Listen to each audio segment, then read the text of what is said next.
bodoh, tak bertapis. Pergi toilet dulu, letak kepala dalam toilet, flush bodoh kau dalam toilet tu. Tak pergi toilet, flush bodoh dulu kat toilet dulu. Dia nak tunjuk dia alim tapi nampak bodoh. Itu kadang-kadang Allah dah lindung dah kau punya bodoh, engkau pula pergi pamerkan. Itu kadang-kadang aib orang bodoh ni, kita bukan nak marah sebab apa. Bukan kita bodohkan dia. Dia masuk dan memberitahu kepada dunia, lihatlah aku yang bodoh ni. Orang bodoh kalau kita tak cerdikkan dia, selama-lamanya dia akan hidup dengan bodoh tu. Bodoh tu pula menyusahkan dia dan keturunan dia. Takut nanti bodoh yang sama membawa keturunan dia yang ke bawah pula. Naik bangsa. Bukan baran bang. Bukan baran. Kau bodoh, kau sendiri kena terima. Buat bodoh, buat silap, lepas tu harap orang jatuh kasih.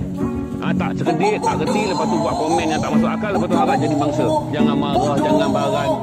Dan bila bangsa nak cerdik, kalau tiap hari kau orang buat salah, lepas tu kau harap kau ni harap kau orang ni dimanjakan.